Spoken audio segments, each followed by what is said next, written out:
Upaya pencarian evakuasi pesawat Sriwijaya Air SJ182 dilakukan selama 24 jam. Pada pagi ini akan dimaksimalkan untuk pencarian black box. Selengkapnya akan disampaikan rekan kami Marcelino Tumudo langsung dari dermaga JICT Jakarta Utara.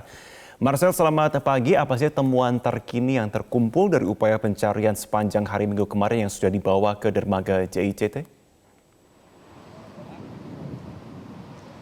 Selamat pagi Marvin, untuk temuan terakhir yang telah dibawa ke dermaga JICT 2 Jakarta Utara adalah sekitar pukul 22.30 waktu Indonesia Barat malam kemarin, di mana pihak tim SAR gabungan membawa satu buah potongan turbin atau bagian dari mesin pesawat yang diduga berasal dari pesawat Sriwijaya Air SJ182.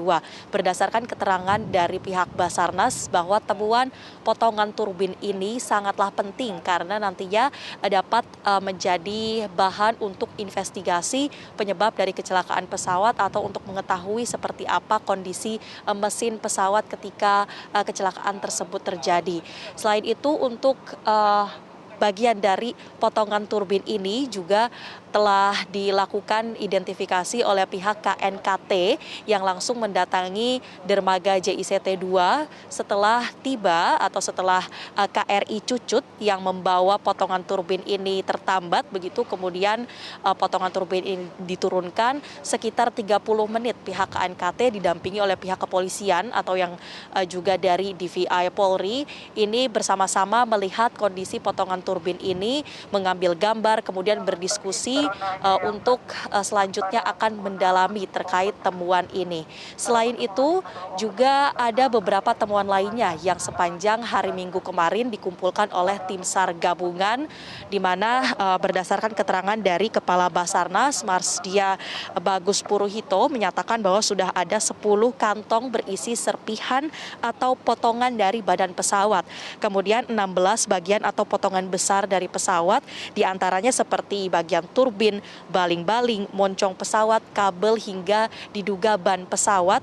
Selain itu juga ada 17 kantong jenazah yang juga saat ini sudah dibawa ke Rumah Sakit Polri Kramat Jati untuk nantinya didalami ataupun dilakukan pencocokan dengan data-data antemortem yang sudah dikumpulkan dari pihak keluarga para penumpang.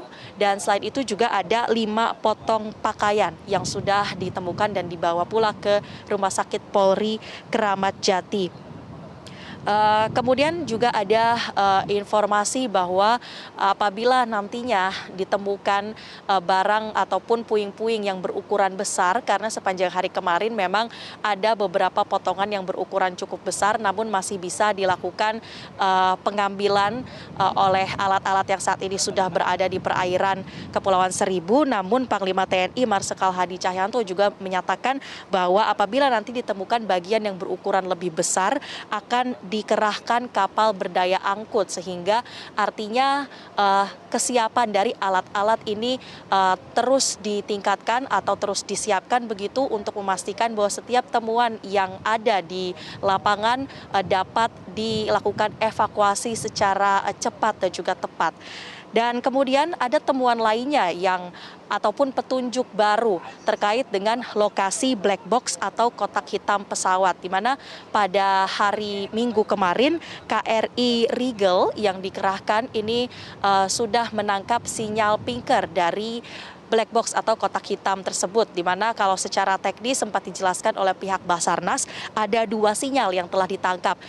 Sinyal pertama yaitu dari perekam data penerbangan atau biasa disebut FDR, kemudian sinyal dari perekam suara kokpit atau biasa disebut CVR. Kedua sinyal ini berjarak sekitar 150 sampai 200 meter dan memang tidak jauh dari titik koordinat yang merupakan lokasi jatuhnya pesawat Sriwijaya Air SJ182 tersebut.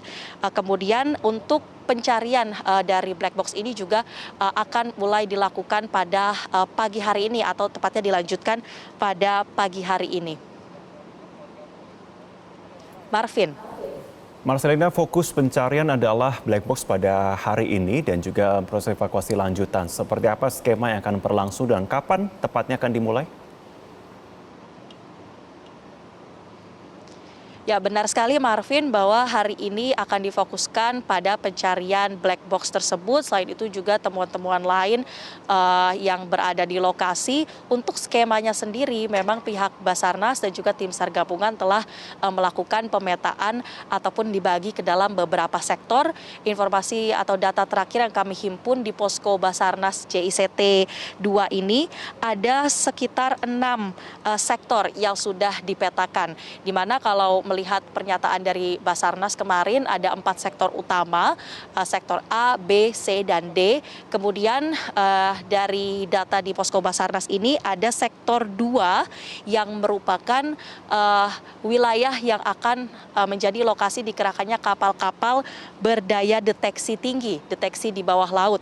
Kapal-kapal tersebut berupa KN Alugara, Catamaran 504, KN SAR Wisnu, KN SAR Basudewa, KRI Rigel yang menemukan sinyal black box dan juga kapal Baruna Jaya 4. Selain itu, selain pencarian di bawah laut juga akan dikerahkan kapal-kapal lainnya baik kapal alat utama atau berukuran besar maupun kapal berukuran kecil akan dikerahkan untuk menyisir bagian permukaan laut dan juga menggunakan pesawat akan menyisir dari area udara untuk melihat lebih lengkapnya bagaimana kondisi di sekitar Kepulauan Seribu. Dan kemudian untuk pencarian hari ini juga akan lebih diperlebar ke daerah pesisir karena pihak Basarnas mengumpulkan data bahwa arus laut ini mengarah ke daerah pesisir sehingga kemungkinan ada puing-puing ataupun petunjuk-petunjuk yang terbawa ke daerah pesisir maka akan dicari di daerah pesisir tersebut. Selain itu ditegaskan pula bahwa konsentrasi pencarian bukan hanya kotak hitam tapi juga untuk evakuasi korban ataupun bagian-bagian pesawat lainnya yang dapat memberikan petunjuk penting untuk investigasi penyebab kecelakaan. Dan kemudian untuk hari ini atau sejak kemarin dan kemungkinan hari ini akan ditambah sesuai dengan kebutuhan bahwa ada 50 kapal besar gabungan dari kapal KRI, kemudian KN dan juga kapal SAR dari Basarnas yang dikerahkan di Kepulauan Seribu. Selain itu juga ada 100 unit kapal kecil, RIP, Sea Rider dan juga perahu karet yang dikerahkan untuk secara mobile membawa apabila ada temuan di kapal-kapal besar nantinya mereka akan yang mengangkut temuan-temuan itu ke dermaga JICT atau di posko SAR terpadu ini. Selain itu juga untuk hari Minggu kemarin sebenarnya ada sekitar 2.100 personil SAR gabungan yang dikerahkan dan untuk hari ini kita akan nantikan ada berapa banyak, apakah ada tambahan jumlah personil untuk memaksimalkan pencarian black box ataupun para penumpang dan juga bagian-bagian pesawat. Dan kemudian berdasarkan keterangan dari tim SAR juga hari ini tim penyelam ada sekitar 200 tim atau maksud kami 200 anggota begitu yang nantinya akan melakukan penyelaman di bawah laut untuk memfokuskan pencarian black box kotak hitam tersebut. Secara umum selalu ditegaskan oleh pihak Basarnas bahwa pencarian atau operasi SAR ini dilangsungkan selama 24 jam meskipun untuk kondisi sejak malam hingga dini hari ini penerangannya kurang dan ada beberapa skema yang memang tidak bisa maksimal, tapi ada beberapa kapal yang memiliki daya deteksi bawah laut ini difungsikan atau dioperasikan selama 24 jam. Dan kemudian tidak hanya yang berada di perairan, tapi juga tentunya yang berada di dermaga JICT ini dan juga upaya untuk pengumpulan data-data antemortem yang dilakukan di Rumah Sakit Polri Kramat Jati, serta pengumpulan data dari pihak keluarga yang berada di Soekarno-Hatta ini juga terus dilakukan selama 24 jam. Demikian Marvin. Marcelino Tumbo, terima kasih untuk informasi terkini dari Anda.